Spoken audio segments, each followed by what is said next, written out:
Hello, everyone. We'll get started in just a second. Sorry, we're running 1 minute late. I'm just going to mute a few of you. Thanks very much.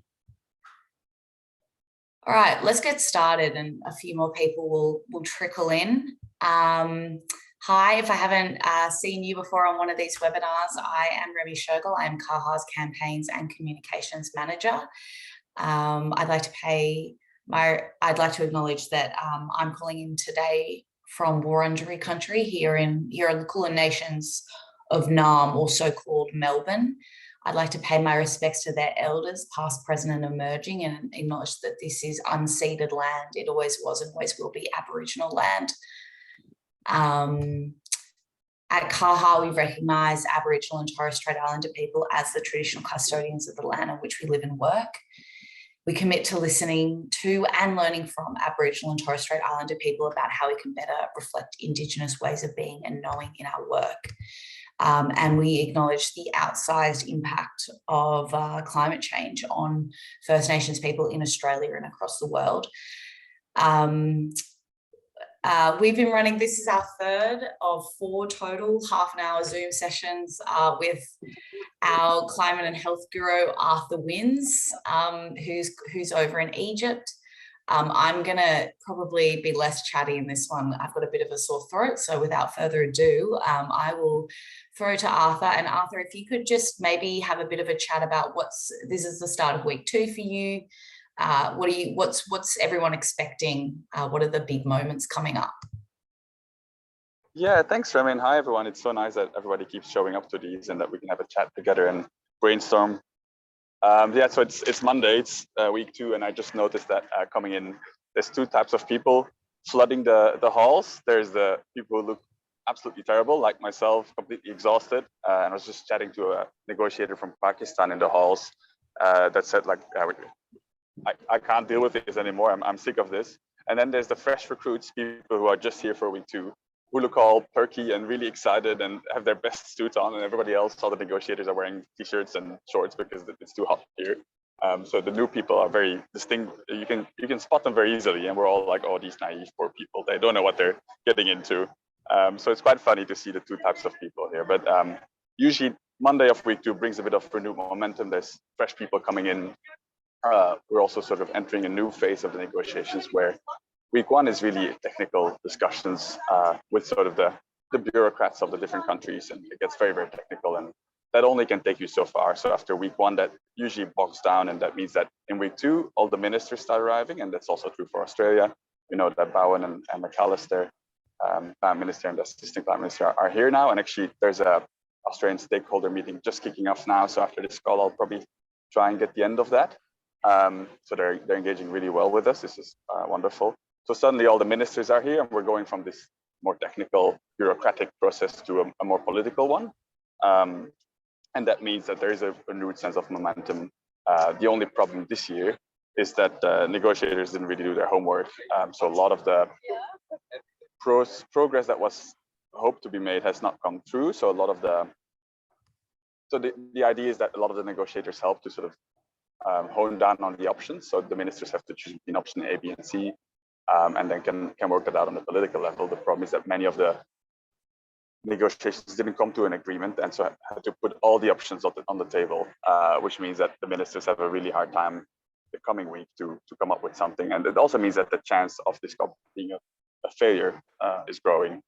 And so there's a lot of tension, I think, at the moment, and a lot of wariness that we might not get much of a good outcome. So there's no consensus at all at the moment. Can I ask you a question on that? Oh, sorry, the sun decided in this moment to come out and shine directly on my face.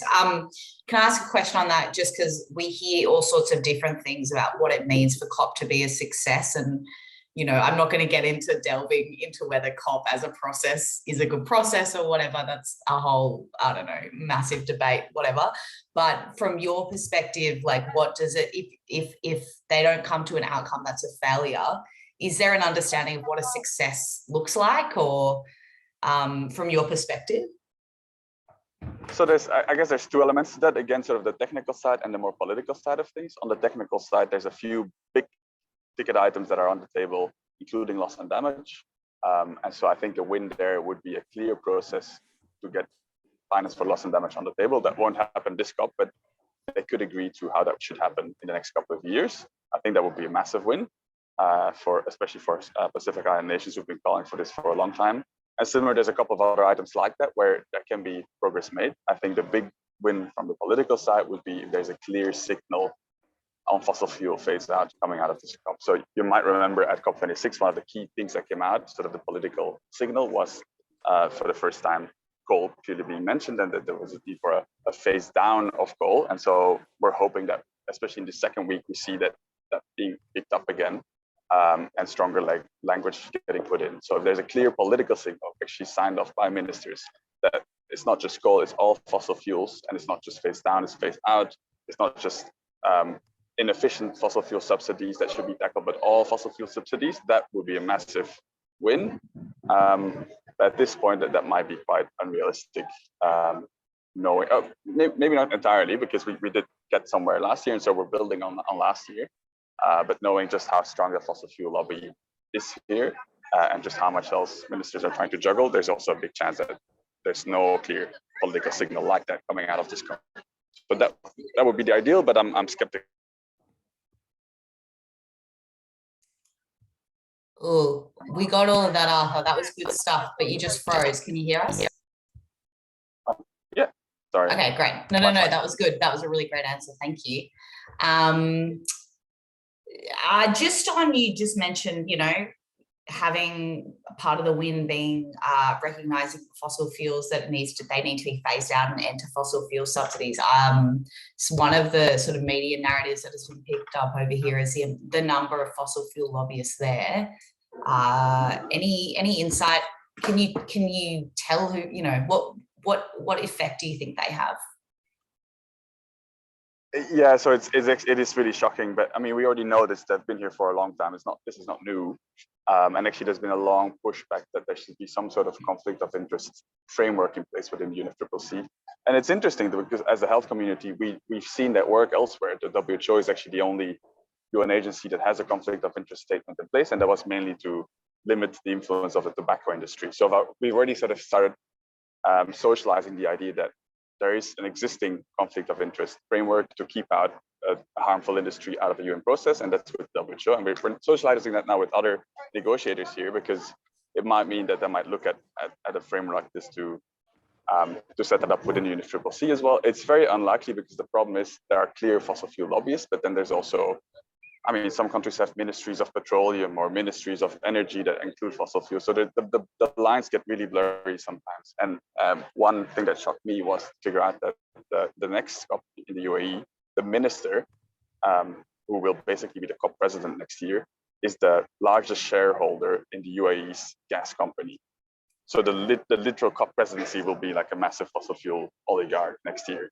So in that sense, you can create these frameworks and we can call them out. And sometimes it's very obvious, like the CEO of Shell is walking around here, but sometimes the lines are very blurry. And so it's not like we can just copy paste the WHO and tobacco framework and put that here in place, because it is a bit more complicated here, because we're talking about power, we're talking about energy. And yeah, there would be a lot of pushback. So yeah, okay, it is pretty depressing. Yeah, well, that news about next year's COP president is very distressing. Yeah, a lot more thinking to do there. Maybe, hopefully, maybe this is a little bit more positive. I asked you last week about the impact of Australia going over with a new government, and then the impact of the Brazilian elections, which were both pretty good when it comes to climate. What about the US elections? I imagine that sort of captured a lot of people's attention over there. What's the sort of fallout from that? Yeah, absolutely. I think that was quite a big ticket item at the end of last week. The US elections, people were quite nervous to see what would happen, and I'm not sure where the election results are at right now, but it seems like it's not going to be a total loss for the Democrats, so that's pretty good. I think regardless of what the election outcome would have been, it was quite clear that some of the programs they have in place, like the Inflation Reduction Act and that massive amount of money they've put into decarbonizing the US economy, that was quite safe. So people did understand that the election is important, but it's not like it will mean that US is suddenly no longer trying to get back as becoming a climate champion. I think what was less clear, and still is not very clear, is if the US loses the House of Senate, what that would mean for climate finance. So the US is actually lagging behind terribly on climate finance, especially for its GDP, and it seems like with a very likely outcome that the Republicans take the House, I think was it. It means that there will be no climate finance, additional climate finance coming from the US in the next 2 years. So that's quite a blow. We sort of already knew that it would be hard, even if they would regain House and Senate. So it just means that in these discussions where we're talking right now about actually finance for loss and damage, and the biggest economy will not be able to contribute to that. So that is quite a big breach of trust, really. One other thing on the US dynamics is that Joe Biden was here on Friday, made a very quick speech, splashed some money around, some crumbs really, and then flew off. He was on his way to the G20 in Bali. And so it might have already been in the news in Australia, but Biden is meeting Xi, so the US and China are meeting just before the G20 kicks off in Bali this week. And so that whole dynamic will definitely play out here. It's very unlikely that anything useful will come out of 20, just because Russia has a city derailed, but nonetheless, it's much. I mean, like it's a heads of state there, so that dynamic will definitely influence what happens here as well. When is the G20? Do you know when it is? I think it's from Tuesday on. Okay, that'll be really interesting to see how that interacts. And Sibel just popped in the chat. Thank you that the Democrats are going to hold the Senate. So Right. That's good. And my understanding is there's still a few races to be decided in the House. So it's pretty tight, but yeah. Thank you. We will, thank you, Ben. Thanks. I've seen a few questions pop up in the chat. We will get to them. Really appreciate it. Arthur, there was a big climate march on Saturday, which was interesting because I also heard from other sort of civil society groups in Sharm that they were trying to kind of minimize the amount of perhaps protest because of fear of backlash for Egyptians after the conference was over. Anyway, I'd love to hear about how the march went and any insights around its impact. Yeah, it's been quite a absolutely bizarre dynamic though. So the Egypt had prepared or reserved a spot literally in the middle of the desert, like out of the venue, nowhere, for a protest to be allowed to take place. And at the same time, we knew that there was a lot of plainclothes police and plainclothes intelligence services that were mingling with those preparations that would be at the climate march. So in the end, the organizers decided to keep the climate march inside the COP, so on UN soil, because while COP is present, this area is part of the UN, so they're a bit much safer here. I'm not sure how many Egyptian activists participated. I'm assuming not many did, just because it is too dangerous, even though we're on UN soil, because there's plenty of plainclothes security inside this venue as well. And a completely different note, a friend of mine, Australian friend, lost his laptop the other day. And so he was talking to UN security to figure out where, because there's loads of cameras here, just trying to figure out if they could check the CCTV. And then the UN security told him that actually they only have access to the main negotiation room cameras, and all the other cameras are monitored by the Egyptian authorities only.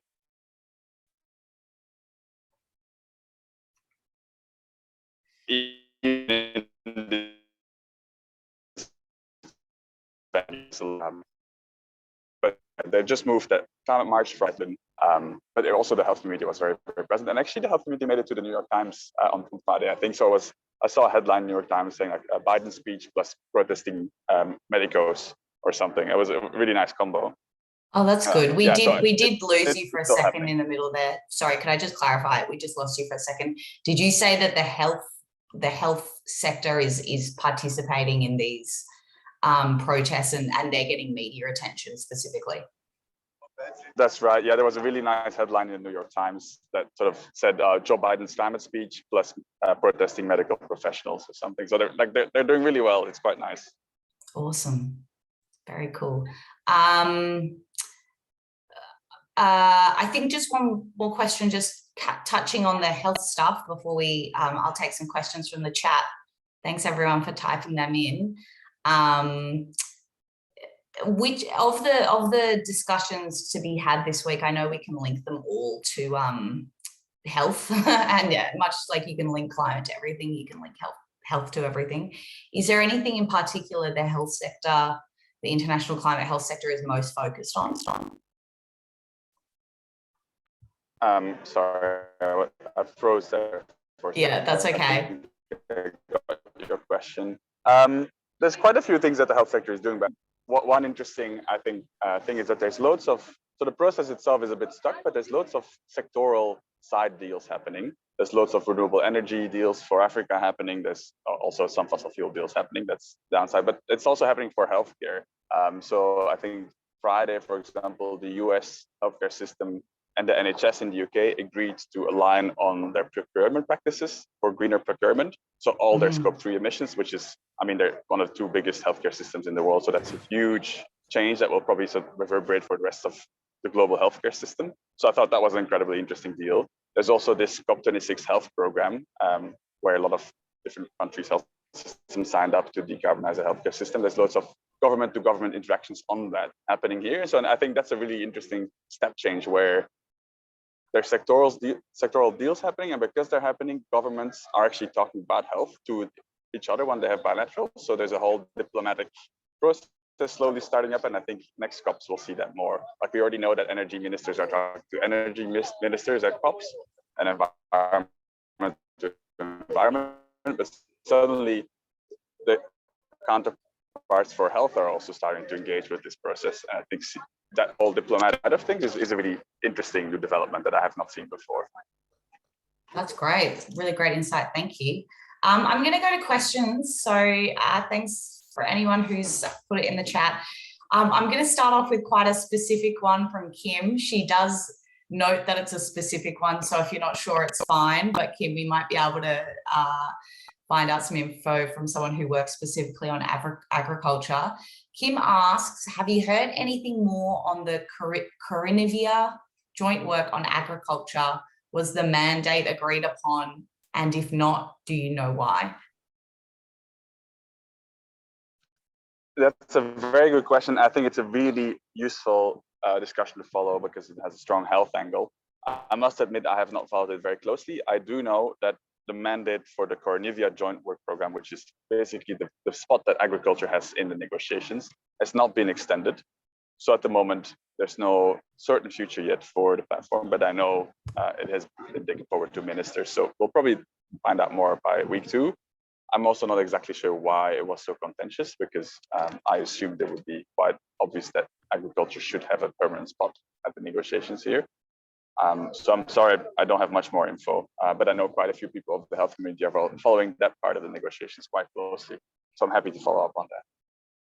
That's no worries, thank you. From Sibel, have you, Arthur or Joe Dodds, I'm not sure if Joe Dodds is here with us today. If Joe, you are here, you're able to take yourself off mute and you might also be able to answer this question.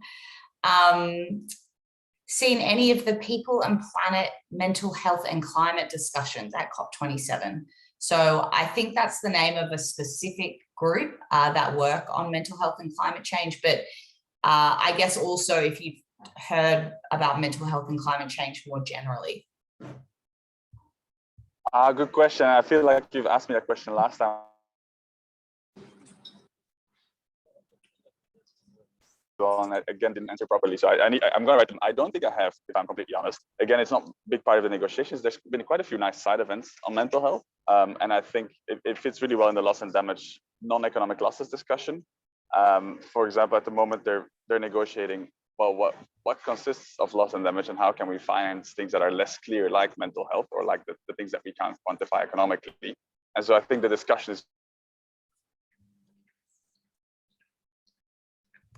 really not at the stage yet where mental health can be included. It would be useful to go a bit more in depth, but yeah, I don't think I have a good answer to that. Sorry, Sibel. But maybe that is the answer, the fact that it's not here, it's not very present. So Sibel's just added a little bit more context. It's actually a group that Kaha is engaging with. So sorry, Sibel, we clearly should have known that, but maybe I think it might be a new name. So it's a group called COP2, the inaugural COP2 meeting for our region. So we're going to get across that, Sibel, and give you more, but I think maybe it's not really popping up at the negotiations at this time. We've got Soreko Stephen here from the Torres Strait. His question is, has there been any agreement reached by richer countries to support poorer countries? Good question. Good question, but a very tricky one. So the finance discussions have also not progressed at all. This is, I mean, quite a miserable COP, isn't it? So I guess the simple answer is no. There's been crumbs spread out, I think is what's been happening. So again, all these side deals happening where some countries say, oh, we have X million for this particular event in Bangladesh or this particular event in this specific island nation. So countries are making these sort of bilateral deals and giving some money to one particular country, but at the global level, no agreement has been made in terms of reaching the 100 billion goal or coming up with the new goal, which must be much, much higher. So the answer is simply put, no. Yeah. The crumbs COP, I like that, Melissa. The crumbs COP. Oh dear. We do have a question from Grace. As Ben said in the chat, we actually did address it in a previous previous Zoom. But I might just ask you to see if there's any update. Was wondering on the level of engagement with Indigenous voices during this COP and whether you feel like they're being better represented. So far, the answer we've heard is yes, they are being better represented. But I'm not sure if there's, I mean, I don't think any of us would say that it's adequate. But yeah, keen to hear your thoughts. Yeah, so actually just before this call, there was a First Nations COP briefing happening in the Australian Pavilion as well. So that's something I had not seen before. And it's also the IPO, the Indigenous People Organization, is very present here. They always have a seat at the table. But again, they're considered a constituency here, so an observer constituency. They don't have the same level of voice really as other countries. So they're not considered a country. They're not considered a party to the university. They're a constituency, which means there's the IPO, and then there's the NGOs are one constituency as well. There's a women and gender constituency. So just the fact that they are not at the level of parties already says enough, really. And they have their own program as well. It's just, like you said, Remy, it is improving. I think the community itself, the Indigenous peoples from around the world, are very, very organized, very, very strong solidarity there. They have a seat at the table, but they don't have an equal seat at the table, I think is what it is. And so there's so much more work to be done. And I'd love to have Joe come in on that as well. Yeah, I'll jump to you in a second, Joe. I'll just say, Grace, I'll put a link in the chat just while Joe's chatting with us, but I would really recommend going back and watching our chat from this time 4 days ago or something. Amber Rose Atkinson, who is a First Nations woman, joined as well and spoke about it from her perspective. Hi, Joe. Nice to see you. How you going? I'm so tired. Maybe I'll get you to introduce yourself for this group, largely health professionals in Australia, and yeah, feel free to give us your thoughts on this question, or I'd love to hear how you're finding the conference in general. Thanks, Remy. So I'm Jo Dodds, President of Bushfire Survivors for Climate Action, and I'm here for the full 2 weeks of the COP, which is both a huge privilege to be here representing people, but also we decided at this COP that for Bushfire Survivors, we would like to really reach out and support the voices, elevating the voices of First Nations people. So we, in the start of week 1, we had a panel, a co-chairing, a panel with Ricky Dank from Gudunji for Country, and Yessi, sorry, and I can't remember what Yessi's surname is, but he's from the Torres Strait, it was part of the Torres Strait 8 legal case.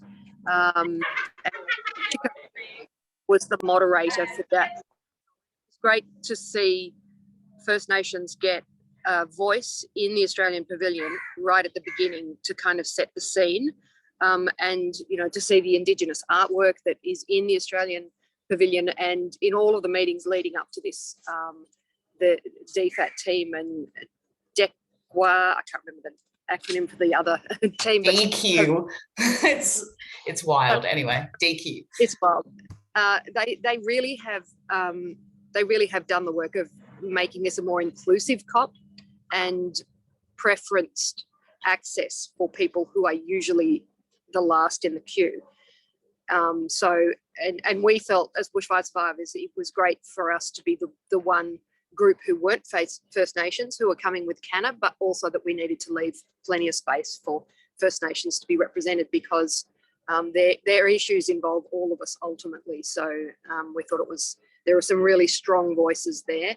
And yes, he was explaining the impacts on him and his community with the sea level rise, and the protection from sea level rise they have at the moment is just basically packing crates stuffed with coconut husk, I think it is, which is obviously completely inadequate for what's happening. So some real urgency from them and from Ricky regarding fracking on Beetaloo Basin country, because the fracking, of course, for First Nations, it's not just about losing your home, it's about losing your culture and your community as people become refugees, climate refugees. So things are just getting ever more urgent, and as Arthur said, it's a pretty disappointing COP in terms of outcomes, and one would have to wonder about the increased number of fossil fuel representatives here, including the wonderful Joel Fitzgibbon from the forestry sector now,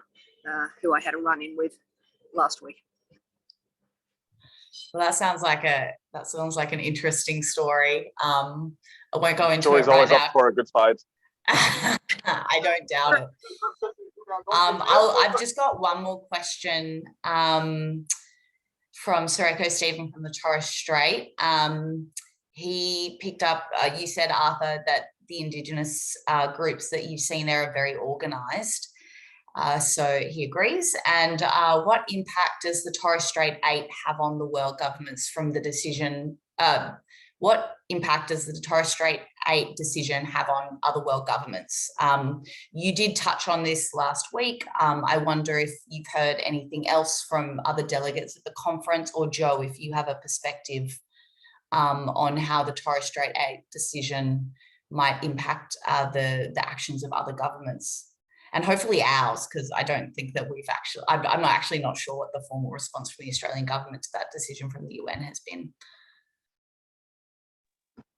Just very quickly, I think it's clear that governments are increasingly terrified of litigation. I've heard quite a few different groups, not necessarily government groups, but different groups ramping up more and more litigation actions. In Europe, for example, there's also a lot of groups leaving the Energy Charter Treaty, which is sort of the reverse, where fossil fuel companies are litigating them for doing climate action. So they're closing those loopholes, but then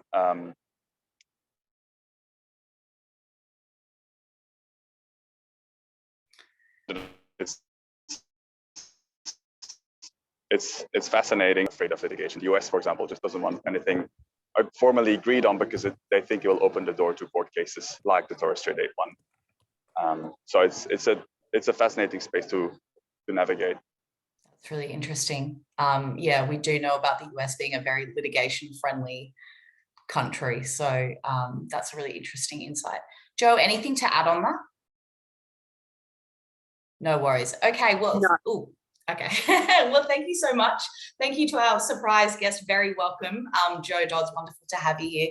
Thank you everyone for joining. We've got a last half-hour catch-up on the evening Australian time of 6 o'clock on the 17th, which is a Thursday.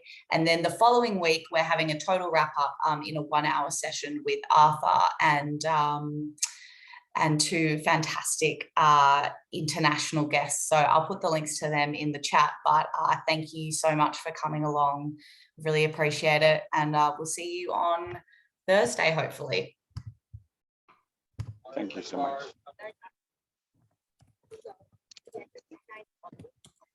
For anyone